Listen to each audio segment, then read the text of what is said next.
আসসালামু আলাইকুম। রাকিবস মম চ্যানেলে সবাইকে স্বাগত। নতুন দিনের নতুন আরও একটি ব্লগ ভিডিওতে আমি মুক্তামণি আছি আপনাদের সাথে। আশা করছি যে যেখান থেকে যে অবস্থায় আমার আজকের ভিডিওটি দেখছেন, আল্লাহ তাআলার অশেষ রহমতে সবাই ভালো আছেন, সুস্থ আছেন। আমিও আমার পরিবার পরিজন নিয়ে আলহামদুলিল্লাহ ভালো আছি। তো সেহরি খেয়ে শোয়ার পর এখন উঠে তারপর কোরআন শরীফ নিয়ে বসেছি। তো এই কোরআন শরীফটা বাংলা অর্থ লেখা আছে। চেষ্টা করি যাতে বাংলা অর্থ বুঝে পড়ার জন্য, সেই জন্যই এই কোরআন শরীফটা নেওয়া। ছোটবেলা থেকেই কোরআন শরীফ পড়া, তেলাওয়াত করার প্রতি একটা ঝোঁক ছিল। তখন কোরআন তেলাওয়াত করে সারা মাস জুড়ে খতম দিতে হবে, এমনই একটা মনোভাব নিয়ে পড়তাম। তো এখন কিন্তু আর ওইটা করি না। এখন বাংলা অর্থ বুঝতে চেষ্টা করি, সাথে কোরআন তেলাওয়াতও করি। কোরআন তেলাওয়াত করতে করতে খতম হয়ে যাওয়া আর খতম দেওয়ার উদ্দেশ্যে নিয়ে পড়া, এই দুইটা কিন্তু ভিন্ন, একদমই আলাদা। যখন আমি একটা খতম দিব, সেই উদ্দেশ্যে নিয়ে পড়ব, তখন কিন্তু আমার দিনে এত পারা পড়ে শেষ করতে হবে তেমনই একটা মনোভাব থাকবে। আর তখন আমি তাড়াহুড়া করে পড়ব, ওইটা কিন্তু ঠিক হবে না। আর যখন আমি রমজানের সময় অন্যদিকে অন্য কাজের সময় নষ্ট না করে মোবাইলের দিকে সময় দিব বা অন্য দিকে মনোযোগ চলে যাবে, সেই হিসেবে যদি আমি সময় নষ্ট করতে না চাই, আল্লাহ তাআলার ইবাদতের জন্য সময় দিতে চাই, ওই হিসেবে কিন্তু আমি কোরআন তেলাওয়াত করতে পারি। তো ওইভাবে কোরআন তেলাওয়াত করতে করতে যদি খতম হয়ে যায়, সেটা কিন্তু আলাদা বিষয়। আর এখন কিন্তু ওইটাই করি যে আগে হতো কি মাস জুড়ে 2টা 3টা খতম দিতে হবে, এমনই একটা আশা থাকতো মনে। এখন আর ওইটা নেই। এখন যতটুকু পড়ি তো পড়ি, আবার জিকির করা, তারপর বাংলা অর্থ বুঝে পড়া, এই সমস্ত কিছু মিলিয়েই রমজান মাসটা এভাবে করি আল্লাহ তাআলার ইবাদত করার চেষ্টা করি। জানি না আল্লাহ তাআলা কতটুকু কবুল করবেন। কবুল করার মালিক একমাত্র আল্লাহ তাআলাই। তো কোরআন তিলাওয়াত করা হয়ে গেলে তারপর ঘরটাকে একটু গুছিয়ে নিচ্ছি, সমস্ত কিছু একটু ঝেড়ে মুছে তারপর পরিষ্কার পরিচ্ছন্ন করে নিচ্ছি। এত ধুলোবালি যে কি সব সময় ধুলোবালি পড়তেই থাকে সব ফার্নিচারের ওপর। আর এই ফার্নিচারগুলো কিন্তু প্রত্যেক দিনই মুছতে হয়, ঝাড়তে হয়। এরপরে ঝাড়ু দিয়ে তারপর ঘরটা পুরো ঝাড়ু দিয়ে তারপর এখন মুছে নিচ্ছি। তো রমজান হলেও সমস্ত কাজ কিন্তু করতেই হবে। সংসারের কাজগুলো না করে কিন্তু কোনো উপায় নেই। তো এখানে আমার যা ঘরটা মুছে নিচ্ছে। লাবিবা এত কান্না করছিল যে কি আমার কোলে উঠেই বসে থাকবে। এখন এমন মনে হচ্ছে দেখে যে আমার যা সব কাজ করে আর আমি শুধু পা ঝুলিয়ে বসে থাকি। আসলে ব্যাপারটা কিন্তু এমনটা নয়। আসলে লাবিবা কান্না এত করতেছিল যে ওর মায়ের কাছে না গিয়ে আমার কোলে উঠেই বসে থাকবে। তো আমি আর কি করব, ঘর আর মুছতে পারিনি। বাকিটা কিন্তু আমার যাই মুছে নিচ্ছে, আর আমি ওকে নিয়েই ওকেই সময় দিচ্ছিলাম, লাবিবাকেই সময় দিচ্ছিলাম। তো এই তো ও কিন্তু আমার কোলেই বসে আছে। এখন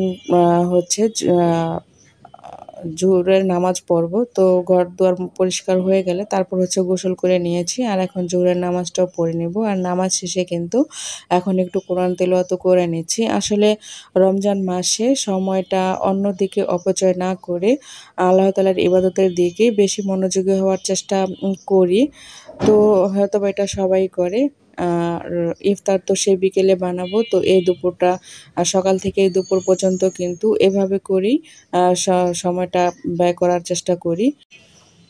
জোহরের নামাজ আদায় করে তারপর কোরআন তিলাওয়াত করে কিন্তু অনেকটা সময় রেস্ট নিয়েছি, একটু ঘুমিয়েও নিয়েছিলাম। তো এভাবে করেই এই দুপুরটা কাটিয়ে এখন বিকেলবেলায় চলে আসছি। আর বিকেলে যত আয়োজন ছিল সমস্ত কিছু কিন্তু করা হয়ে গিয়েছে, আর ওগুলা কিন্তু ভিডিও করা হয়নি। তো এখন বাকি কাজগুলো আমরা সবাই মিলে করে নিচ্ছি।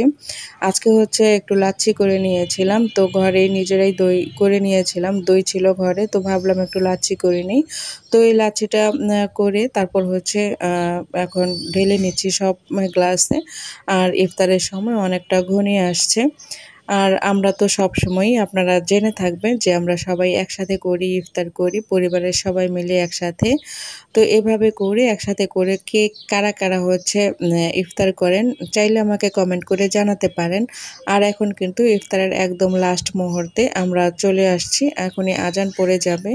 তো ইফতার শেষ করে এখন হচ্ছে সবাই মাগরিবের নামাজ আদায় করে নেবে। তো আমাদের বাসার ছেলেরা কিন্তু এই যে একসাথে জামাতের সাথে মাগরিবের নামাজ আদায় করে নেয়, আর আমরা মহিলারা কিন্তু যার যার মতো করে নামাজ আদায় করে নিই।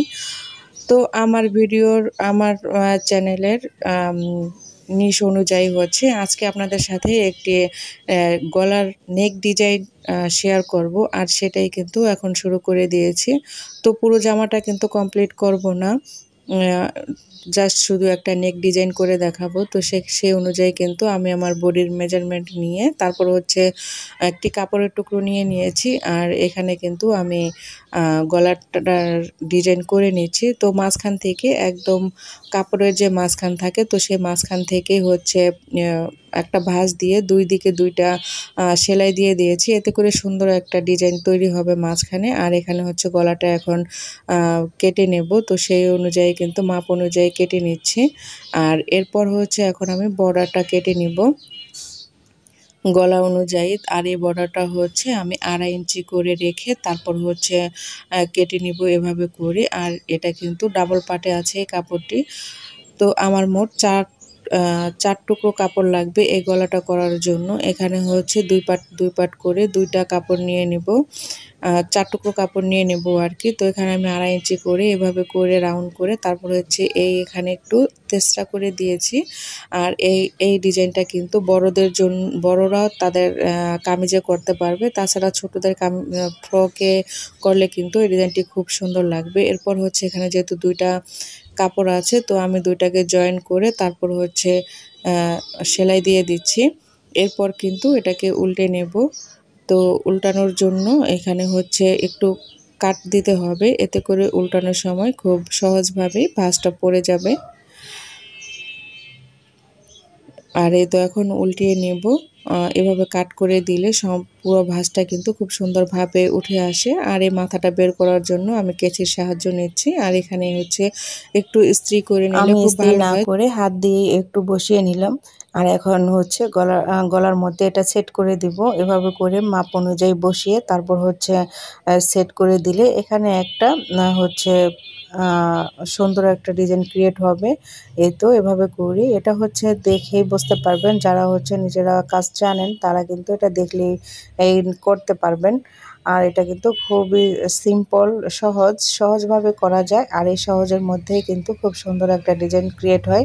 আর এখানে আমি একটা তেস্রা করে কাপড় কেটে নিয়েছি, তো সেই কাপড়টা হচ্ছে ডাবল ভাঁজে গলার মধ্যে এভাবে করে লাগিয়ে নিচ্ছি। আর এটাকে কিন্তু পরবর্তীতে উল্টিয়ে তারপর হচ্ছে নেকটাকে বসিয়ে নিব খুব সুন্দরভাবে। এই তো এটা কিন্তু দেখে বুঝতে হবে কিভাবে করে এই কাজগুলো আমি করে নিচ্ছি।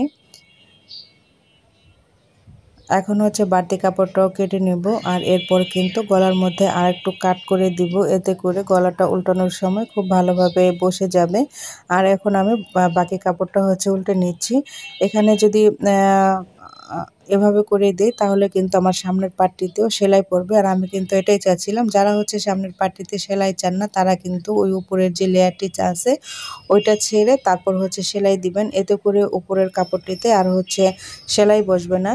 তো এই তো আমার গলাটি হয়ে গেছে। এখানে হচ্ছে 3টা বোতাম নিয়ে তারপর ওটার মধ্যে কাপড় লাগিয়ে এখানে বসিয়ে দিব। আর এই তো আমার সুন্দর ডিজাইনটিও হয়ে গেল। আর আজকের জন্য কিন্তু আমি এখানেই বিদায় নিয়ে নেব। কথা হবে আগামী ভিডিওতে। সেই পর্যন্ত সবাই ভালো থাকবেন। আল্লাহ হাফেজ। আসসালামু আলাইকুম।